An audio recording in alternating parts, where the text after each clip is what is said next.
আল্লাহ। জন্তু জবাহ করার চেয়ে উত্তম আর কোনো আমল হতে পারে না। শুধু তা বলো নাই, আল্লাহ রাসূল সাল্লাল্লাহু আলাইহি ওয়াসাল্লাম বলেছেন, ওয়া ইন্নাহু লায়াতি ইয়াউমাল কিয়ামাতি বিকুরুনিহা ওয়া আদলাফিহা ওয়া আশআরিহা, বরং সকাল কিয়ামত দিবসের মধ্যে আপনি ৬০,০০০ টাকা দিয়ে, ৭০,০০০ টাকা দিয়ে, ৯০,০০০ টাকা দিয়ে, ১,০০,০০০ টাকা দিয়ে যে জন্তু আপনি কোরবানি দিয়েছেন, ওই জন্তুর ফাগুলো, কুড়িগুলো, শরীরের অন্য অন্য অংশগুলো কাল কিয়ামত দিবসের মধ্যে আল্লাহ উপস্থিত করবেন। সুবহানাল্লাহ, সুবহানাল্লাহ। তারপর আল্লাহ রাসূল সাল্লাল্লাহু আলাইহি ওয়াসাল্লাম আরও বলেছেন কি, জন্তুর গলার মধ্যে ছুরি দেওয়ার সাথে সাথে রক্ত বের হওয়ার আগে বান্দার কোরবানি আল্লাহর দরবারে কবুল হয়ে যায়। সুবহানাল্লাহ, সুবহানাল্লাহ। এই জন্য সূরা হজের ৩৭ নম্বর আয়াতের ভিতরে আল্লাহ বলেন, লা ইয়ানালুল্লাহা লুহুমুহা ওয়ালা দিমাউহা ওয়ালাকিন ইয়ানালুহু তাকওয়া মিনকুম। হে দুনিয়ার মানুষ, লা ইয়ানালুল্লাহা লুহুমুহা ওয়ালা দিমাউহা ওয়ালাকিন ইয়ানালুহু তাকওয়া মিনকুম। আপনার জন্তু আপনার বাড়ির আঙ্গিনায় থাকবে, আপনার মহিষ আপনার বাড়ির আঙ্গিনায় থাকবে, আপনার গরু আপনার ঘরের আঙ্গিনায় থাকবে, ছাগল আপনার ঘরের আঙ্গিনায় থাকবে, অন্য অন্য পশুর সব কিছু আপনার ঘরের আঙ্গিনায় থাকবে।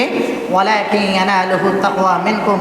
আল্লাহ বলেন, বান্দারে, তোমার ভিতরে সিদক নিয়া, নিয়ত পরিশুদ্ধি, আত্মা যদি আল্লাহর সন্তুষ্টির জন্য তোমার কোরবানি হয়ে যায়, এই জন্তু রক্ত বের হওয়ার আগে তোমার তাকওয়া আল্লাহর দরবারে পৌঁছে যাবে। সুবহানাল্লাহ, সুবহানাল্লাহ। এই জন্য ভাই, কোরবানিতে আসল লক্ষ্য উদ্দেশ্য হলো কি ভাই? আল্লাহর সন্তুষ্টি, রাজামন্ত্রী নিজের দিলের ভিতরে তৈরি করা। গরু যত বড় হবে তার মানে আপনি তত দামি, এরকম নয়। বরং তো সমাজের চিত্র কি, যদি সমাজের চিত্র দেখবেন, যারা মানুষ হিসাবে আমলদার, মানুষ হিসাবে আমলের সাথে যাদের সুসম্পর্ক, তাদের কোরবানি হয় একবারে হালকা সোরা। কি?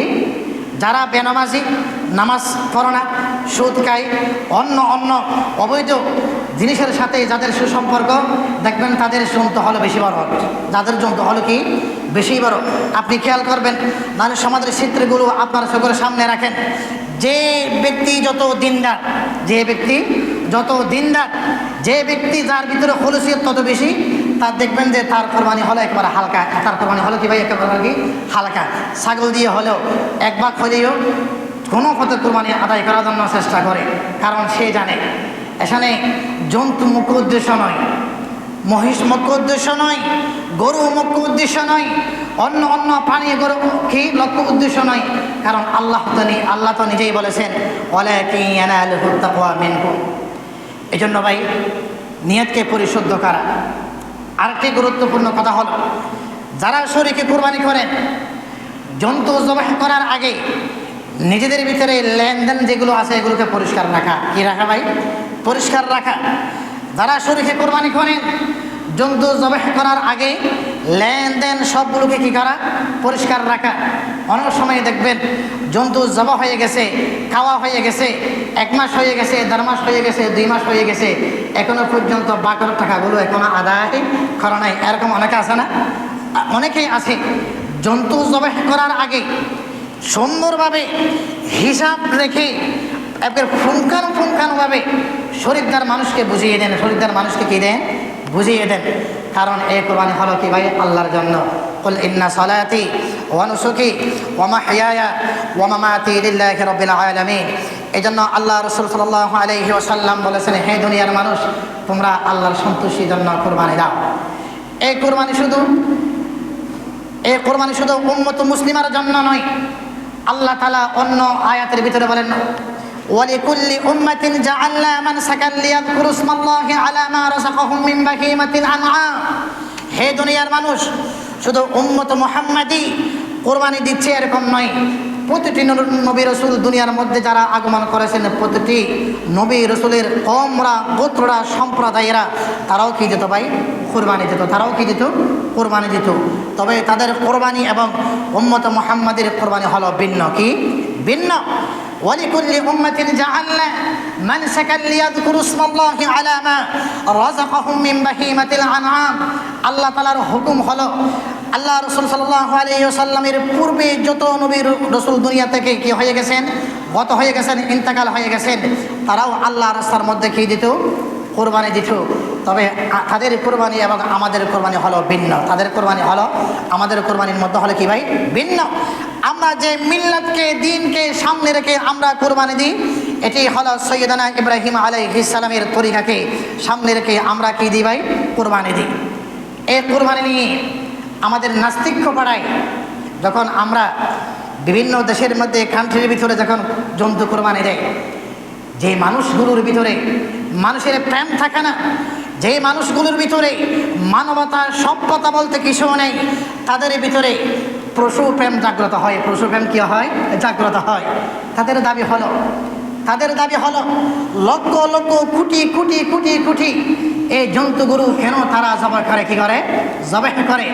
অথচ এই মানুষগুলো ফিলিস্তিনে, কাশ্মীরে আমার মুসলমান ভাইয়েরা যখন নির্যাতনের শিকার হয়, জুলুমের শিকার হয়, তাদের উপর যখন আক্রমণ হয়, তাদের ভিতরে মানুষ প্রেম এগুলো জাগ্রত হয় না। যে মানুষগুলোর ভিতরে মানুষ প্রেম জাগ্রত হয় না, ওই মানুষগুলোর ভিতরে পশুর প্রেম কি হয়, জাগ্রত হয়। পশুর প্রেম জাগ্রত হয়। আসলে এরা মানুষ হতে পারে না, তারাই হলো পশু। তারা হলো কি ভাই, পশু। 2 নম্বর হলো, অনেক সময় আমরা দেখি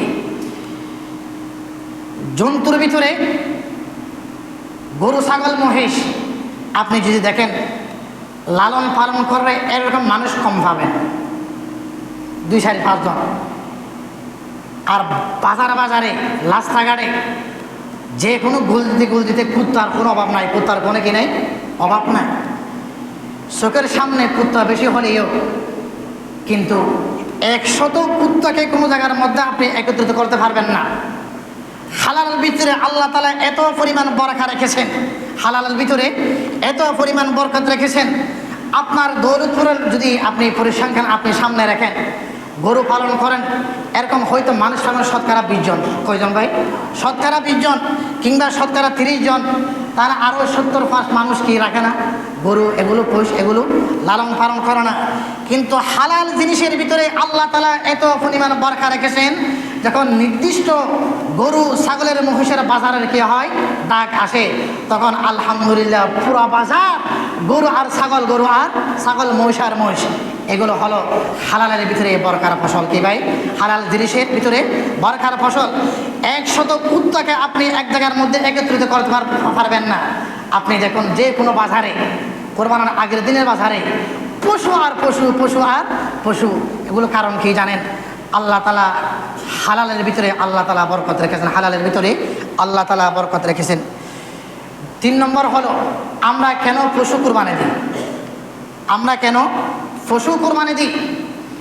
আল্লাহ তাআলা মানুষকে তৈরি করার সময় 2টি বিপরীত ধর্মীয় জিনিস দিয়ে তৈরি করেছেন। একটু খেয়াল করবেন, আল্লাহ তাআলা মানুষকে তৈরি করার সময় 2টি বিপরীত ধর্মীয় জিনিস দিয়ে আল্লাহ তাআলা তৈরি করেছেন। আমি আবার বলছি, আমরা কেন পশু কোরবানি দিই? তার 1 নম্বর কারণ হলো, আল্লাহ তাআলা মানুষকে 2টি বিপরীত ধর্মীয় জিনিস দিয়ে তৈরি করেছেন। একটির নাম হলো রব্বানিয়ত, আরেকটির নাম হলো নফসানিয়ত। রব্বানিয়ত, নফসানিয়ত, এই 2টি দিক প্রতিটি মানুষের অন্তরের ভিতরে আছে। রব্বানিয়ত, নফসানিয়ত। রব্বানিয়তের অর্থ কি? রব্বানিয়তের অর্থই হলো, যদি রব্বানিয়ত কোনো ব্যক্তির দিলের ভিতরে, অন্তরের ভিতরে বেশি হয়, তখন ওই মানুষ গুনাহ করতে পারে না, ওই মানুষ গুনাহ করতে পারে না। তার দ্বারা গুনার কাজ কম হয়। নামাজ কাজা করতে পারে না, রোজা না রাখতে পারে না, সুদ খাইতে পারে না, ঘুষ খাইতে পারে না, অন্য ইত্যাদি অপরাধগুলো তারা দ্বারা কি হয়, কম হয়। কিসের কারণে ভাই? রব্বানিয়তের কারণে, রব্বানিয়তের কারণে। আরেকটি হলো নফসানিয়ত। নফসানিয়ত তথা পশুত্ব স্বভাব। কি ভাই? নফসানিয়ত মানে কি ভাই? পশুত্ব স্বভাব। রব্বানিয়ত মানে হলো আল্লাহকে চিনা, আল্লাহকে চিনা, আল্লাহর ডাকে কি দেওয়া, শরীক খাওয়া। নফসানিয়ত মানে হলো পশুত্ব স্বভাব। পশুত্ব স্বভাব নাই এরকম মানুষ হতে পারে না। পশুত্ব স্বভাবের যেমন উদাহরণ, হিংসা, বিদ্বেষ, মানুষকে ছোট মনে করা, নিজেকে বড় মনে করা, অন্য মানুষকে তুচ্ছ তাচ্ছিল্য কি করা, নিজের ভিতরে হিংসা, বুগজ, হাসদ, এগুলো মানুষের ভিতরে কি হয়? আছে না ভাই? আছে। এগুলো কোত্থেকে আসে? নফসানিয়ত থেকে। কি ভাই? নফসানিয়ত, পশুত্ব স্বভাব। আল্লাহ তাআলা বুঝাইতে চাইলেন, হে দুনিয়ার মানুষ, তোমরা পশু জবাহের মাধ্যমে তোমার অন্তরের পশুত্ব স্বভাবকে তোমরা জবাহ করে দাও। কি দাও? জবাহ করে দাও। কুল ইন্না সালাতি ওয়া নুসুকি ওয়া মাহইয়ায়া ওয়া মামাতি লিল্লাহি রাব্বিল আলামিন। পশু জবাহের মাধ্যমে আপনার দিলের হালাতকে কোরবানি দেওয়া। এখন আপনি নিজেই আত্মাকে প্রশ্ন করেন, আপনি আপনার মনকে প্রশ্ন করেন, আপনার আত্মাকে প্রশ্ন করেন, আপনার ভিতর থেকে যদি উত্তর সঠিক আসে তাহলে ঠিক। যদি আপনার ভিতর থেকে উত্তর না আসে, মনে রাখতে হবে রব্বানিয়ত আপনার এখানে দুর্বল হয়ে গেছে, নফসানিয়ত গায়েব হয়ে গেছে, আপনার অন্তর থেকে আল্লাহ বের হয়ে গেছে, নবী সাল্লাল্লাহু আলাইহি ওয়াসাল্লাম বের হয়ে গেছে, নবী সাল্লাল্লাহু আলাইহি ওয়াসাল্লামের সুন্নাহ বের হয়ে গেছে, সৈয়দনা ইব্রাহিম আলাইহিস সালামের তরিকা বের হয়ে গেছে, সৈয়দনা ইসমাঈল আলাইহিস সালামের আল্লাহর যে ইশক এগুলো বের হয়ে গেছে। নফসানিয়ত বেশি হওয়ার কারণে হিংসা, বুগজ, হাসদ, রিয়া এই ধরনের আমলগুলো আপনার দিলের ভিতরে বেশি হওয়ার কারণে আল্লাহ তাআলা বুঝাইতে চাইলেন, পশু কুরবানির সাথে সাথে তোমার দিলের পশুত্ব স্বভাবকে তোমরা কি করে দাও? কুরবানি করে দাও। লা ইয়ানালুল্লাহু লুহুমুহা ওয়ালা দিমাউহা ওয়ালাকিন ইয়ানালুহু তাকওয়া মিনকুম। প্রিয় হাজির, দেখুন, পাশাপাশি আমরা পশু ওখানে কুরবানি দিই। পশু কুরবানির মাধ্যমে আল্লাহ তাআলা বিশ্ব মানুষকে একটি মেসেজ দিয়েছেন। এটি হলো কি? পশুর সাইজ বড় নাকি মানুষের সাইজ বড় ভাই? পশুর সাইজ বড় নাকি মানুষের সাইজ বড়? পশুর সাইজ বড়। একটি মোষ 5 মণ 10 মণ, একটি গরু 10 মণ 12 মণ, এমনও আছে 2 মণ 2.5 মণ 3 মণ। আপনি কয় মণ হবেন? আপনি কয় মণ হবেন? 40 কেজি, 50 কেজি, 60 কেজি, 70 কেজি। আল্লাহ তাআলা বুঝাইতে চাইলেন, সূরা আয়াতের ভিতরে আছে, কাযালিকা সাখখারাহা লাকুম, কাযালিকা সাখখারাহা লাকুম লিতুকাব্বিরুল্লাহ আলা মা হাদাকুম ওয়া বাশশিরিল মুহসিনিন। হে দুনিয়ার মানুষ, পশু দেখতে তোমার চেয়ে বড় হলেও এই পশুকে বশ করার মতো শক্তি আমি আল্লাহ তোমাদেরকে দান করেছি। পশুকে বশ করার মতো শক্তি আমি আল্লাহ তোমাদেরকে দান করেছি। পশুর ভিতরে পশু মালিককে চিনি, পশু মালিককে চিনি। আপনি দেখবেন কিছু গরু আছে এমন, কিছু গরু আছে এমন মালিক ছাড়া পাশে আর কেউ যাইতে পারে না। মালিক দূর থেকে আসলে, গাছ নিয়ে আসলেও, গরুর মাথা গরম থাকলেও গরুর পাশে চলাফেরা করতে পারে, কারণ পশু মালিককে চিনি, পশু মালিককে চিনি। আল্লাহ তাআলা জন্তু জবাহের মাধ্যমে মানুষকে মেসেজ দিলেন, পশু যেভাবে মালিককে চিনি, তোমরা আমি আল্লাহকে তোমরা এইভাবে চিনার জন্য চেষ্টা করো। সুবহানাল্লাহ, সুবহানাল্লাহ। কুল ইন্না সালাতি ওয়া নুসুকি ওয়া মাহইয়ায়া ওয়া মামাতি লিল্লাহি রাব্বিল আলামিন। তারপরে হলো কি? পশু যখন আপনি জবাহ করে দেন, পশু কোনোদিন এক কথা বলে না, পশু কোনোদিন এক কথা বলে না, আমাকে এখন জবাহ করতে পারবে না, আমাকে এখন জবাহ করতে পারবে না, এক কথা কোনোদিন পশু বলে না। পশু তার মাথাকে নুইয়ে দিয়ে আপনি যা মানুষাই তাকে শীত করে সাত করে সহি তার গলার মধ্যে চাকু সরাইতে পারেন, চাকু সরাইতে পারেন। আর আল্লাহ তাআলা বলেন, হে দুনিয়ার মানুষ, পশু থেকে তোমরা শিক্ষা নাও, পশু থেকে তোমরা শিক্ষা নাও। তোমরা আল্লাহ তাআলা এবং আল্লাহ রাসূল সাল্লাল্লাহু আলাইহি ওয়াসাল্লামের শরীয়তের কাছে তোমার মাথাকে তোমরা কি নুইয়ে দিবে? তোমার মাথাকে কি দিবে? নুইয়ে দেবে। যতক্ষণ পর্যন্ত এবং আল্লাহ রাসূল সাল্লাল্লাহু আলাইহি ওয়াসাল্লামের তরিকার সামনে আপনার মাথাকে পশুর মতো নুইয়ে দিতে পারবেন না, অতক্ষণ পর্যন্ত আপনি মানুষ হতে পারেন না। আপনার চাইয়ে পশু আরও বেশি দামি। এটি আমি বলে নাই, আল্লাহ বলেছেন, ওয়ালাকাদ যারা'না লিজাহান্নামা কাসীরাম মিনাল জিন্নি ওয়াল ইনস লাহুম কুলুবুন লা ইয়াফকাহুনা বিহা ওয়া লাহুম আ'য়ুনুন লা ইবসিরুনা বিহা ওয়া লাহুম আযানুন লা ইয়াসমাউনা বিহা উলাইকা কাল আনআম বাল হুম আদাল। হে দুনিয়ার মানুষ, তুমি মানুষ, তোমার ভিতরে যদি মানুষের স্বভাব না আসে, তোমার চেয়ে পশু আরো বেশি দামি, ভালো।